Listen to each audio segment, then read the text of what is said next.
Hey, let's see if we can find Emily for our today's live session. So it's asking me to tag a friend, and I'm going to see if I can find Emily on here.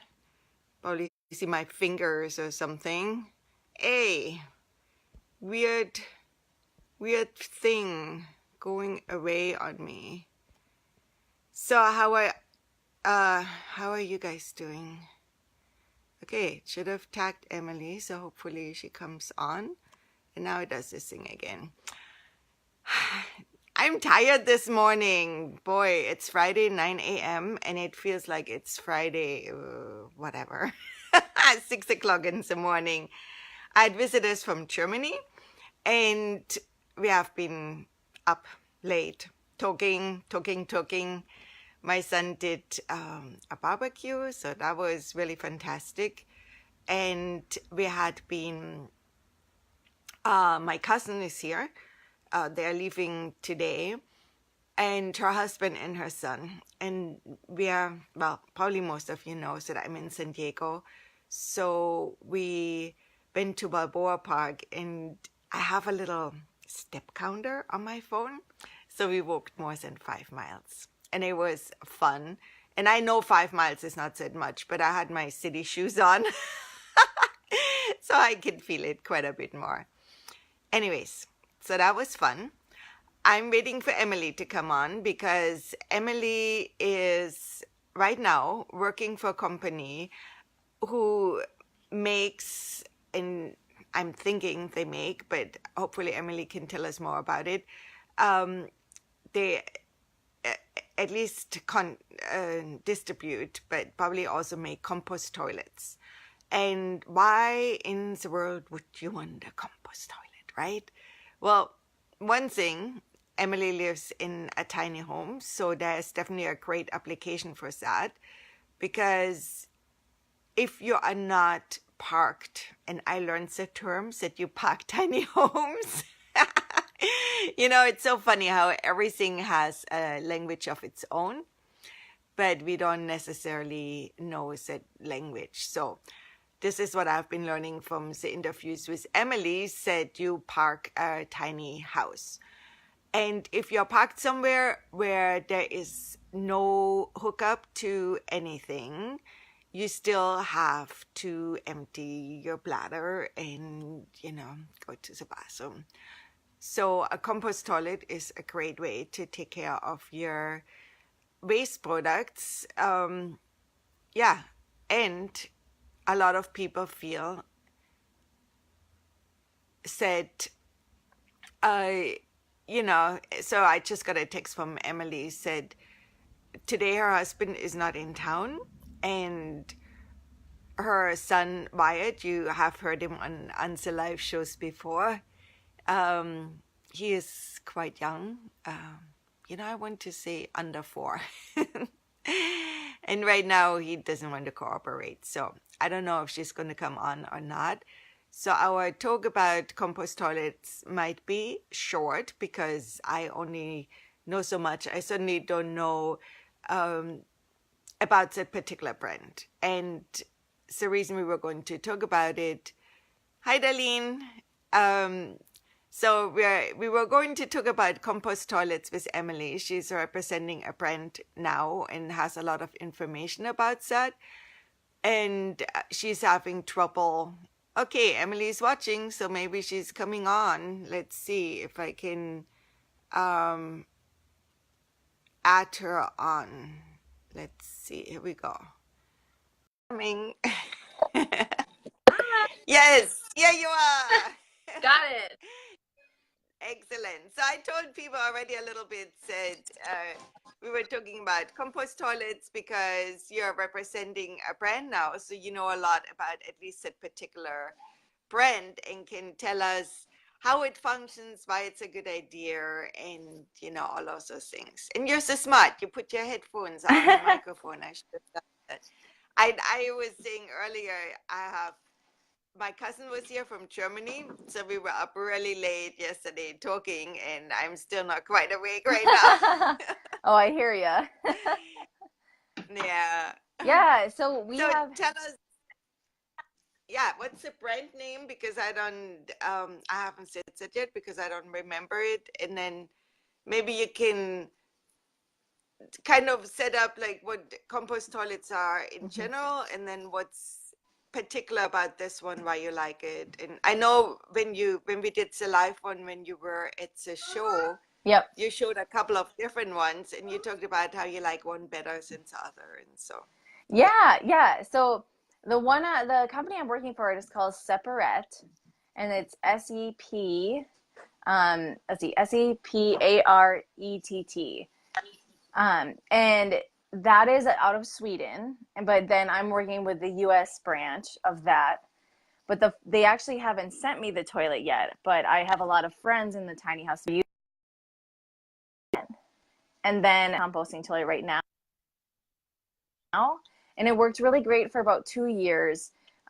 It probably would work okay if we got a new fan, but it's just the cleaning is a little bit harder. It's still totally doable, but it's just getting the composting toilet that works for you.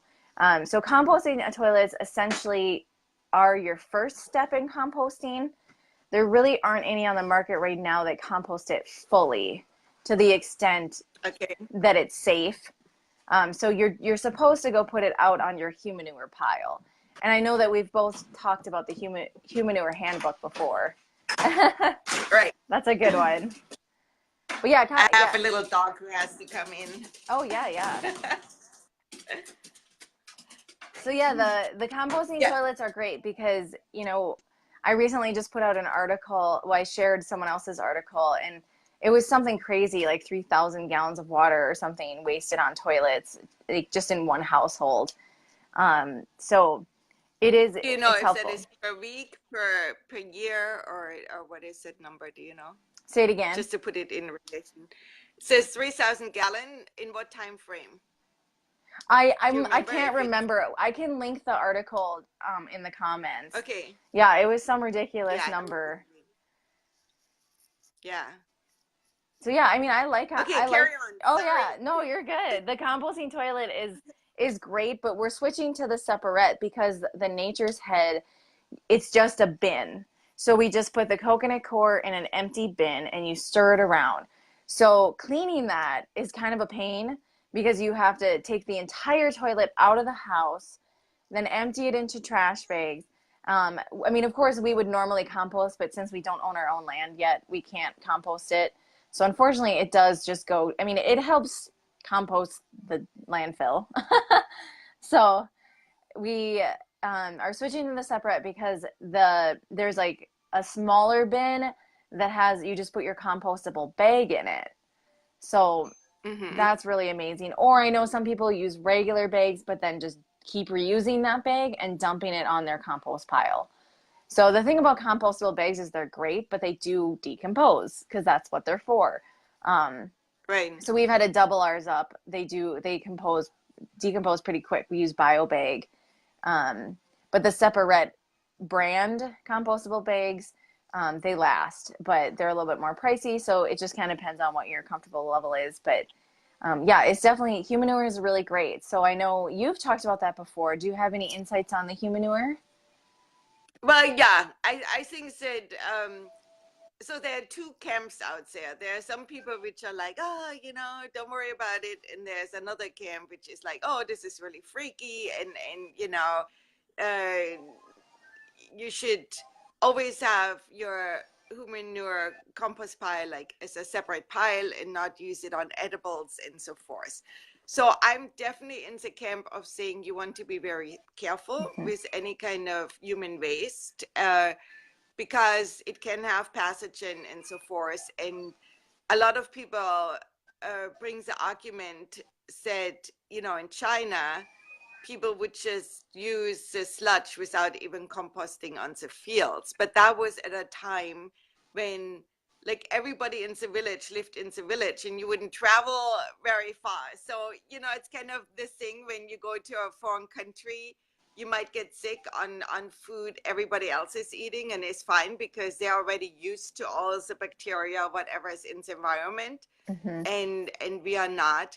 so given that we are in such a movable society and so forth, and it's just more around, I think, of things we need to be careful of. I definitely feel that you want to be very careful.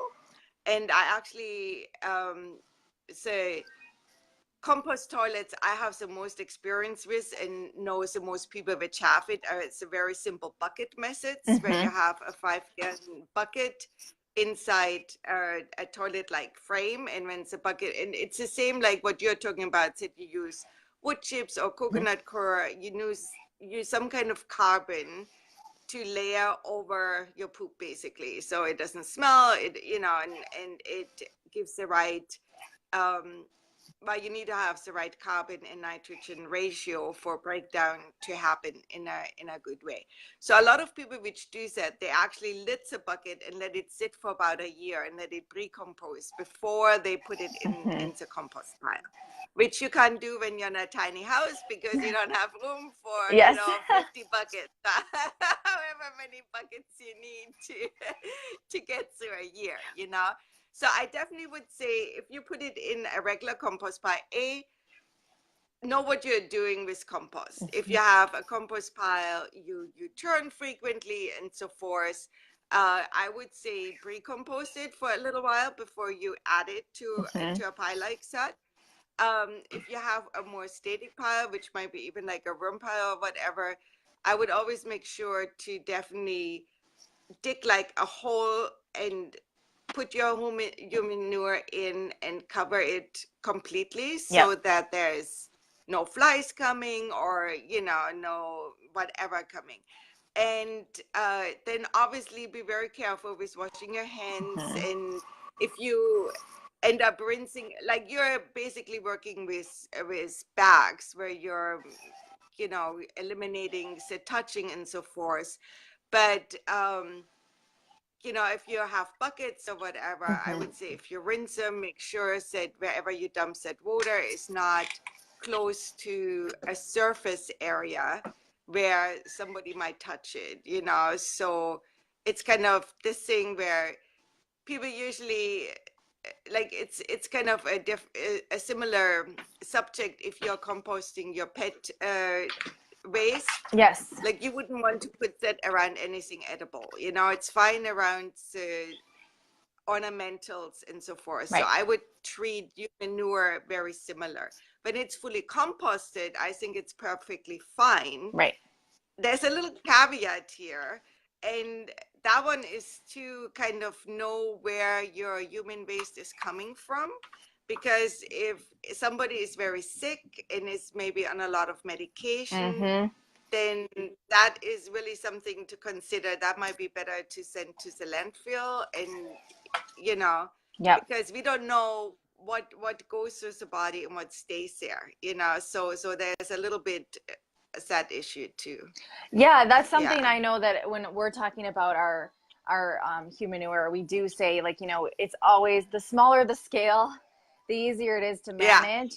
But we're also thinking when we get these tiny house community going, we really would like to get a university on board and have them have some sort of facility, something where they have some sort of processing plant where they can really ensure that safety, test that safety.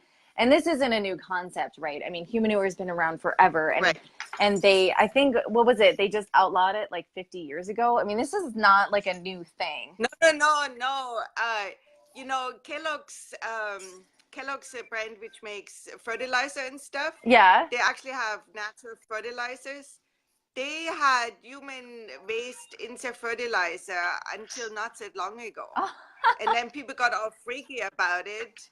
They did that for 100, however long. I mean, they're in business for a long time. It's one of those old companies, right? right. And they had part of their compost was human manure, Right. because you could buy that from the facilities, whatever. Right. And somewhere down the line in the 90s or even early 2000s, it's not that long ago, said people got freaked out about that, and then Right. they took that out of their product.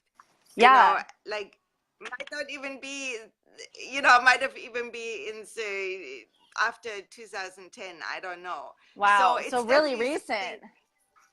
It's very recent, and it always was part of, like let's say, a farmer. I remember. Okay, people, I'm old. What can I say? Oh. But in Germany, but my kids always go like, "You're like a dinosaur," okay? No. Because I grew up in Germany, and I was born after the war, way after the war, but Germany was like way behind United States. So a lot of things where people hear, like let's say TV and cars and all of those things we didn't have. I was living in a very different reality, Right. we walked everywhere, and Germans still do, we, like I was saying earlier, we have visitors from Germany. Well, we walked all over the place. We went to Balboa Park, and when I go with American friends, the Balboa Park in San Diego is beautiful, and it's big, and you can go to like one part over a freeway bridge, and there's just like lawn bowling and stuff like that, and there's free trolleys going around. So every American friend I've gone with, they want to go on the trolley and go around. And my Germans are, yeah, of course we walk. So we have been walking all over the place. But the reason I'm saying that, so we would visit relatives out in the country, and they didn't have flush toilet when I was a kid. So you had to go to the outhouse, and at Mm. night you would have the night pot, if you have to go in the middle of the night. And then the night pot gets emptied on the big thing. What is the English word for it? Where you put the cow manure, and you take out the manures from the stable, and you have it on a big pile. Oh In yeah. German, it's Misthaufen. I don't, I'm blanking on the English word right now. Yeah, But I've yeah, only that, heard of it as a composting pile before. So yeah, okay. Well, whatever they have in the barnyard, I'm sure an American farmer who farms yeah. that way would know the specific word. Yeah. Um, and so you just put it on there. So the Humanure, everything was mixed in with it. But when you're talking about a bigger community, one thing I would really think about and suggest is to think about a gas digester, because then your waste products of any kind could actually power the stoves and Yep. all of that. And I know some people do it on a one family basis, but usually you don't produce enough to really, have the gas going. But still, you would need to take your waste to whichever facility you do, and you need to be very careful about how you handle that, the in between part. And I think that's what freaks most people out, right? Mhm. Mhm. But when you have whatever, like we have only one bathroom in our house, and by the zoning laws and so forth, every house needs to have at least one bathroom Yep. attached to the sewer. Yep. So I know that other people who had more than one bathroom, they would just have one, which is, up to standard, and the other ones are compost toilets, and then Mhm. that's the ones they're using. So for us, we just divert urine from the toilet flow by having mulch buckets, and they Mhm. get emptied into a compost pile, and so forth. And that saves a lot of water, saves a lot of Mhm. flushes. That's for sure. Yeah. So I wanted to ask you, you were saying the one you have right now said you could replace a fan. Would you talk a little bit about the setup? Because I Mhm. think a lot of people have never seen one, so we get kind of a visual picture. Like it's easy to visualize. You have a 5-gallon bucket, and Yeah. you Yeah. have, wood chip next to it, and that's Yeah. how it's done. But Yeah. I'll take. how is like a more, yeah, Yeah. We'll take commercial you. toilet setup? Well, the nice thing about commercial toilets, they tend to be, they're a little bit more for those who, like you said, are a bit squeamish about it. So it takes the Right. smell away. It takes any visuals away. So here we're in the bathroom. So as you can see, this one kind of looks like a regular toilet. The separate that we're getting absolutely totally looks like a normal toilet. So this Okay. is the nature's head. And right here is the urine. So the urine separates. So the reason they separate it is, like you said, the composting is just more efficient. And then, Yeah, plus you would have to empty it a lot more often if also urine would go in too, right? right, which brings me to a good point. So if you want your composting toilet to last the longest, we throw our tissue in a garbage bag, and that has a Mm-hmm. compostable bag as well. So all of that will decompose. So the nature's head is super simple. It just vents outside, so all of the smells are go outside, and again, it increases the rate of the composting. So here is the plug-in. So you got the fan running. I think we just need to replace the fan. It's not really efficient. We have a sock on here because we have had issues with gnats and things before. So that is why we do that. So yeah, I mean, it's nothing too scary, just like a regular toilet. Solids go in the back, and then liquids go in the front, and that's really simple. With the separate, it's the same thing. It separates the urine, but the urine will actually go down into the gray water. Since urine is sterile, Oh. yeah, so that's the Mm-hmm. big difference. So then you don't have to deal with the urine bucket at all. And then Mm-hmm. and then the separate, instead of just being a big huge open bin, it's an actual bag. So you can see it's all just kind of in there. But then on Okay. the separate, there's an actual like bin that rotates so that you can it just lasts longer. Hi Wyatt. Hi bud. So yeah, and then I can show you the bio bags here. So we really like the bio bags. Um, they It's one of the better brands I've found. It's really hard. I did some research on compostable bags, and there's some really conflicting research out there. Some people are saying that the stuff in the compostable bag is worse than plastic, which makes you wonder who's writing these articles. Um, but I have been doing some more research and trying to figure it out. I've found the bio bags to be, the most sustainable materials that they're made out of. So, Mm-hmm. but it'll take some more research. So what was the argument saying said they are worse than regular plastic? Like, They were trying to what are say they that saying? the off gassing or the chemicals that got that once they composted that got into the ground were worse. It's like I don't think that's possible because plastic is doesn't biodegrade. So how could it be Right, worse? right. So yeah, I'm not Well, really I mean, sure. it's often true that one Upstairs, solution can be upstairs. worse than what is before. I just had never heard it about the bio bags, And but then there's maybe I like two yeah. articles, and this isn't specifically about bio bags. This is about compostable bags. So I did find Uh-huh. some brands of compostable bags that weren't the best. So I wonder if that's maybe they just weren't. They were just kind of making an overarching statement about compostable bags because some are better than others. Yeah. You've got the Glad brand making compostable bags. Well, some of the materials weren't really safe. So Yeah. See, I have never looked into them. I just try not to use bags, period. right. And so that's kind of one of those things, like to figure out people didn't used to have plastic bags, Right? like It's what did we do before? We still function before. So I know.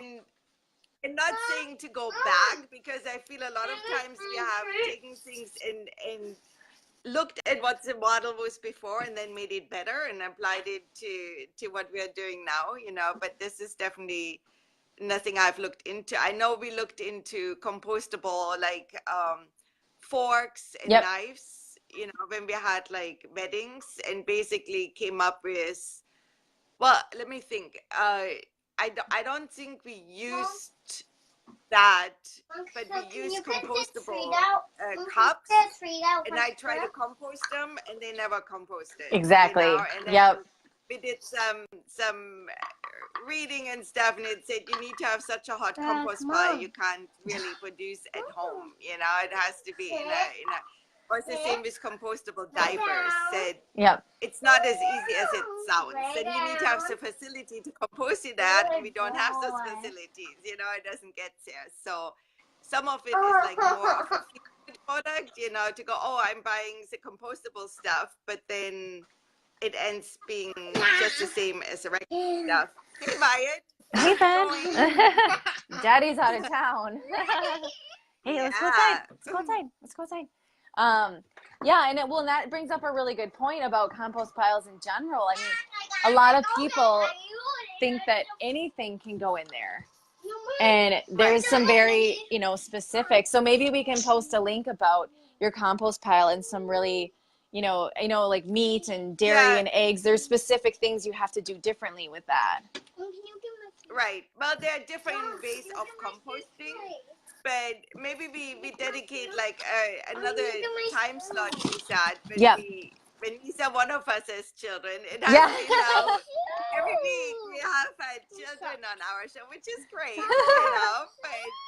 But right, I know it's always a fun adventure. Yes. I mean, that's what parenthood and grandparenthood is. You know, you never know what's going to happen. Yeah. But why don't we do it short today? Yes. And then let's talk about it again. Once you get your toilet, let's put some emphasis on really showing that and see what the difference is, because it might be a choice. A lot of people might want to have some like that in their house. They might not necessarily want a 5-gallon bucket in their bathroom, Yeah, and this new toilet is so hands-free. I just love it. It's so awesome. It's so much. You literally just lift up a bag, and that's all you have to do. Yeah. And for somebody like me, like what I'm thinking about, we have one bathroom, and I totally could see doing like an Airbnb or whatever. Yeah. But I'm really weird. I don't always like to share my bathroom with strangers, And okay, people, here's the thing. And guys, sorry, but I hate when guys are standing up and peeing in a toilet where there's water in, because it always splatters. Yes. Yes. And then you have to clean, and if it's like, I don't even know you, I don't want your splatter all over my bathroom, Well, and well, people don't know that about composting toilets is boys have to sit. Yeah. That's good. Something they don't think about. We didn't know. We learned that one the hard way. You know what is so funny, because again, when I was a young adult in Germany, it was just everybody had like signs on their toilet, do not stand up. Yeah. And I had friends which had a sign, if you want to stand up, here's the cleaning equipment, clean up afterwards, because people got really aware of it. But I feel here it's a little, I don't know, it seems like an expression of manlyhood that you stand and pee, and it's like, no, go outside if you want to do that. Right. I don't want to clean it up. But my point is, you could turn another room into a second bathroom if you wanted to. Yes. If you had a compost toilet. Yeah, it's super simple. It could be in the bedroom. Yeah, or it could be in the garage or whatever, you know, and then you can go, oops, here we have an alternative, so. Oh, I love it. Definitely interested in that, yeah. Well, yeah, I'm excited. Once it gets here, we'll give you guys the full tour of the new toilet. Yeah, toilet tours. Yay! Well, thank you so much. This was wonderful. And I'll get those links posted. Yeah, please do. Yeah, and then next Friday, we talk again. Yay! Or maybe you and I before, but here we have Facebook next Friday. Awesome. Thanks, everyone, for watching. Bye, guys, girls, people. Bye.